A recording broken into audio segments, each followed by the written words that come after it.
നമസ്കാരം. Raf talk ഫുട്ബോളിലേക്ക് അവർക്കും സ്വാഗതം. യുവേഫ ചാമ്പ്യൻസ് ലീഗിൻ്റെ ലീഗ് ഫേസ് നറുക്കെടുപ്പ് ഇന്നലെ കഴിഞ്ഞല്ലോ. ഇത്തവണത്തെ UCL കിരീട സാധ്യത കൂടുതൽ ആർക്കാണ്? നറുക്കെടുപ്പ് കഴിഞ്ഞിട്ടേ ഉള്ളൂ, അറിയാം. മത്സരങ്ങൾ ഇതാ സ്റ്റാർട്ട് ചെയ്യാൻ പോകുന്നു. നിലവിൽ ഏറ്റവും അധികം കിരീട സാധ്യത ആർക്ക്? നമ്മൾ പവർ റാങ്കിങ് പരിശോധിക്കുകയാണ്. goal.com അവതരിപ്പിച്ച ഏറ്റവും പുതിയ പവർ റാങ്കിങ്. പതിവ് പോലെ നിങ്ങൾക്കറിയാവുന്ന പോലെ ഏറ്റവും താഴെ നിന്നാണ് തുടങ്ങുന്നത്. ഏറ്റവും കുറഞ്ഞ സാധ്യതയുള്ള ടീം, ഇപ്പോൾ 36 ടീമുകളാണല്ലോ. ഏറ്റവും കുറഞ്ഞ കിരീട സാധ്യതയുള്ള ടീം 36ാം സ്ഥാനത്തായിരിക്കും. 36ാം സ്ഥാനത്താണ് ഖറാബാഗിനെ നമ്മൾ ഉൾപ്പെടുത്തുന്നത്. എന്തായാലും അവരെ സംബന്ധിച്ചിടത്തോളം വലിയൊരു പ്രതീക്ഷ ഇപ്പോൾ നമ്മൾ വെക്കുന്നില്ല. അസർബൈജാനി ക്ലബ്ബാണ് അവർ. എത്രത്തോളം മുന്നോട്ട് പോകും എന്നുള്ളത് കണ്ടറിയേണ്ട കാര്യമാണ്. ലീഗ് ഫേസിൽ നിന്ന് അപ്പുറത്തേക്ക് അവർ കടക്കുമെന്ന് കരുതുന്നവരുണ്ടാവില്ല. ഖൈറാത്ത് അൽമാറ്റി കസാക്കിസ്ഥാൻ ക്ലബ്ബാണ്. ആദ്യമായിട്ടാണ് യുവേഫ ചാമ്പ്യൻസ് ലീഗ് കളിക്കാൻ വരുന്നത്. കസാക്കിസ്ഥാൻ നിങ്ങൾക്കറിയാം, അതിൻ്റെ പ്രധാനപ്പെട്ട ഭാഗം, മേജർ പോർഷനൊക്കെ ഏഷ്യയിലാണെങ്കിൽ പോലും യുവേഫയിലാണ് അവർ മെമ്പർഷിപ്പ് എടുത്തിട്ടുള്ളത്. ആദ്യം AFCയിലായിരുന്നു, പിന്നീട് അവർ 2002 ശേഷം യുവേഫയിലേക്ക് മാറുകയായിരുന്നു. എന്നാലും ചാമ്പ്യൻസ് ലീഗിന് ആദ്യമായിട്ടാണ് അവർ യോഗ്യത നേടിയിട്ടുള്ളത്. 35ാം സ്ഥാനമാണ് നമ്മൾ ഈ പവർ റാങ്കിങ്ങിൽ അവർക്ക് കൊടുക്കുന്ന. റയലിനെ പോലുള്ള ടീമുകൾക്കെതിരെയൊക്കെ കളിയുണ്ട്. എത്രത്തോളം അവർ മുന്നോട്ട് പോകുമെന്നുള്ളത് കണ്ടറിയണം. 34ാം സ്ഥാനത്ത് മറ്റൊരു നവാഗതരായിട്ടുള്ള ടീമാണ് പെഫോസ്. ഈ പറഞ്ഞ പോലെ തന്നെ ഒരുപാട് ദൂരം മുന്നോട്ട് പോകുമെന്ന് നമ്മളാരും കരുതുന്നില്ല. അപ്പോൾ അതുകൊണ്ട് തന്നെ 34ാമതാണ് അവർ വരുന്നത്. 33ാം സ്ഥാനത്താണ് സ്ലാവിയ പ്രാഹയുള്ളത്. മുമ്പും പലവട്ടം യുവേഫ ചാമ്പ്യൻസ് ലീഗ് കളിച്ച ടീമാണ്. പക്ഷേ അധിക ദൂരം മുന്നോട്ട് പോയിട്ടുമില്ല. ഇത്തവണയും പോകുമെന്ന് നമ്മൾ കരുതുന്നില്ല. 32ാം സ്ഥാനത്ത് ബോഡോ ഗ്ലിംറ്റാണ്. നേരത്തെയും ഈ ക്ലബ്ബുകളെയൊക്കെ നമുക്ക് UCLലൊക്കെ കണ്ടിട്ടുണ്ട്, യൂറോപ്യൻ കോമ്പറ്റീഷനുകളിൽ കണ്ടിട്ടുണ്ട്. എന്നാലും അധികമൊന്നും മുന്നോട്ട് പോകുമെന്ന് നമ്മൾ ഇത്തവണയും കരുതുന്നില്ല. 31ാം സ്ഥാനത്ത് കോപ്പൻഹേഗൻ്റെ കാര്യവും അങ്ങനെയൊക്കെ തന്നെയാണ്. വലിയ കിരീട സാധ്യത ആരും കണക്കാക്കുന്നുണ്ടാവില്ല. 30ാം സ്ഥാനത്ത് യൂണിയൻ സെയിൻറ്റ് ഗിലോയ്സ് ആണ്. യൂണിയൻ SGയുടെ കാര്യത്തിലും വലിയ പ്രതീക്ഷകളില്ല എന്നതാണ് യാഥാർത്ഥ്യം. 29ാം സ്ഥാനത്താണ് ഒളിമ്പിയാക്കോസ് വരുന്നത്. ഇത്തവണയും അവരിൽ നിന്ന് ഒരു കിരീട സാധ്യതയൊന്നും ആരും കണക്കാക്കുന്നില്ലല്ലോ.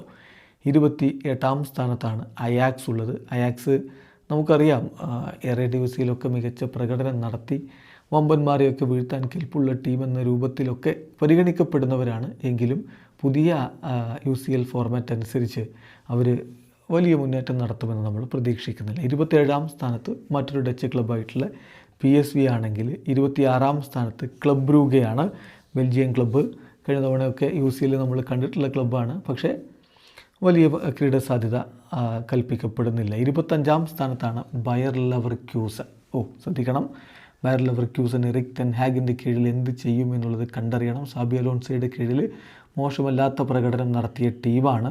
ഇപ്പോൾ ടീമിൽ മാറ്റങ്ങളൊക്കെ അവർ ഈ സമ്മർ ട്രാൻസ്ഫർ വിൻഡോയിലൊക്കെ നടത്തുന്നുണ്ട്. അതിന് വേണ്ടിയിട്ടുള്ള വലിയ ശ്രമങ്ങൾ നടത്തുന്നു.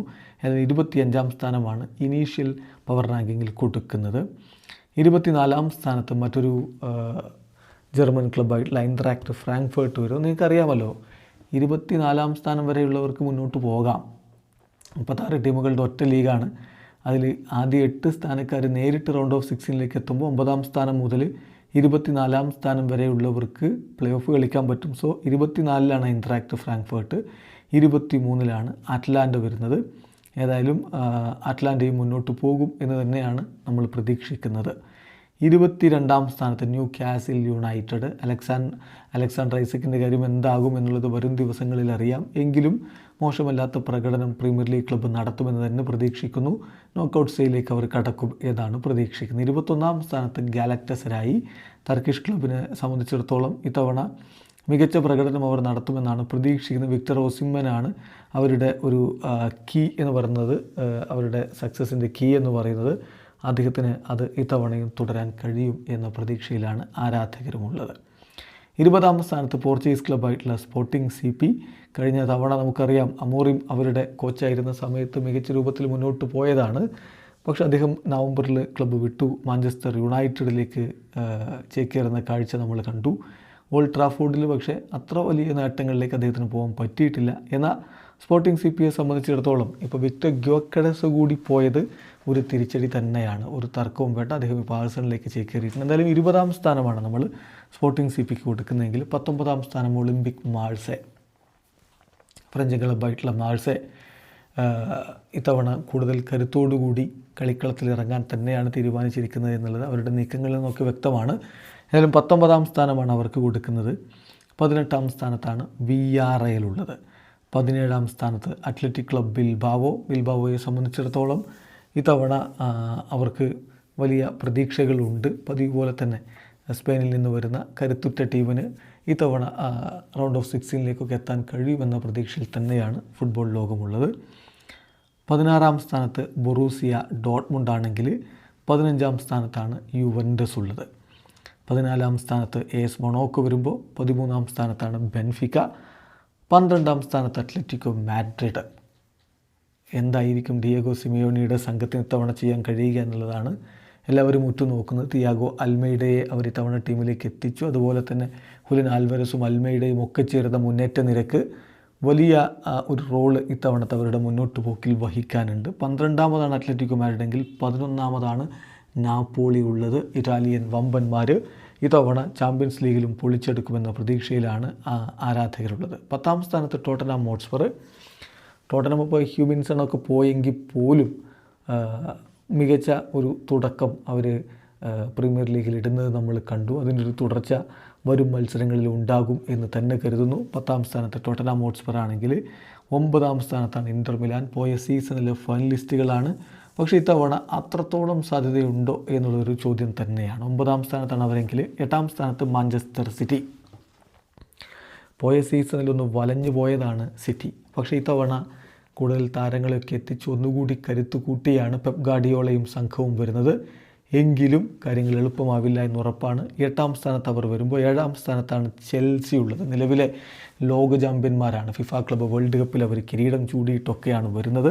കൂടുതൽ കരുത്തുറ്റ ടീമായിട്ട് അവർ മാറിയിട്ടുണ്ട്. ജാവോ പെഡ്രോയും എസ്റ്റവായോ വില്യനും ഇങ്ങനെയൊക്കെയുള്ള താരങ്ങളെയൊക്കെ എത്തിച്ചു. ഇപ്പോൾ ഇത് അലയാൻഡ്രോ ഗർനാച്ചോ എത്തിക്കാൻ പോകുന്നു. ഓൾറെഡി അവിടെ മികച്ച താരങ്ങൾ ഉള്ളതുമാണ്. അപ്പോൾ നോക്കുമ്പോൾ കൂടുതൽ കരുത്തോടെയാണ് അവർ വരുന്നത്. ലോക ചാമ്പ്യന്മാർ ഇത്തവണ UCL മുത്തമിടുമോ കാത്തിരുന്ന് കാണണം. അവർ 7-ാമതാണെങ്കിൽ 6-ാമതാണ് ബയേൺ മ്യൂണിക്ക്. എപ്പോൾ നമ്മൾ ചാമ്പ്യൻസ് ലീഗ് നടത്തിയാലും അതിലെ ഫേവറിറ്റുകളുടെ ലിസ്റ്റ് എടുക്കുമ്പോൾ അതിലൊന്ന് ബയേൺ മ്യൂണിക്ക് തന്നെയായിരിക്കും. സോ ബയേൺ 6-ാം സ്ഥാനത്ത് വരുന്നു.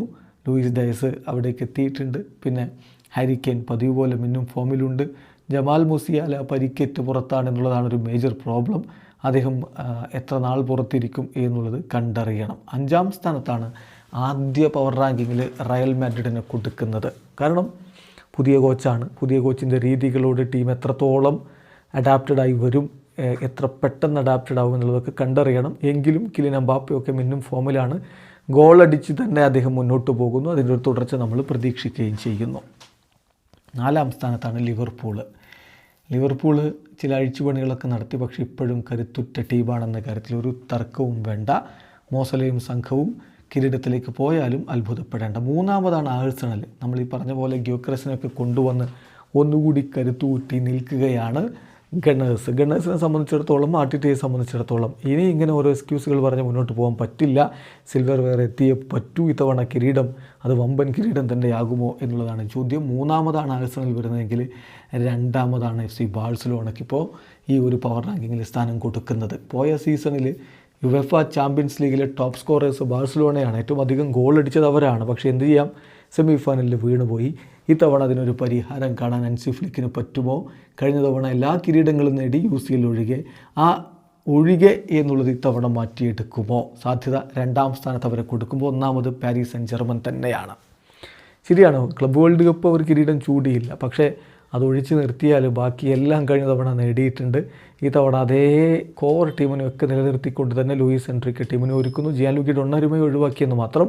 എങ്കിലും കരുത്തുറ്റ ടീം തന്നെയാണ്. സോ 1-ാമത് പാരീസ് സെന്റ് ജർമ്മൻ. നിങ്ങൾക്ക് എന്തായാലും ഇതിലൊക്കെ വ്യത്യസ്തമായിട്ടുള്ള അഭിപ്രായങ്ങളുണ്ടാവും. കമൻറ്റ് ബോക്സ് രേഖപ്പെടുത്തുക. ഇത്തവണ കൂടുതൽ കിരീട സാധ്യത 1-ാമത് PSG, 2-ാമത് FC ബാഴ്സലോണ, 3-ാമത് ആഴ്സണൽ, 4-ാമത് ലിവർപൂൾ, 5-ാമത് റയൽ മാഡ്രിഡ്. ഇതാണ് ആദ്യത്തെ പവർ റാങ്കിങ്ങിലുള്ളത്. കളി പുരോഗമിക്കുന്നവരും ഇതിലൊക്കെ മാറ്റം വരും. നിങ്ങളുടെ അഭിപ്രായം കമൻറ്റ് ബോക്സ് രേഖപ്പെടുത്തുക. വീഡിയോ അവസാനിക്കുന്ന ഫുട്ബോൾ ലോകത്തെ കൂടുതൽ വിശേഷങ്ങളുമായി റാഫ് ടോക്സ് എത്താം.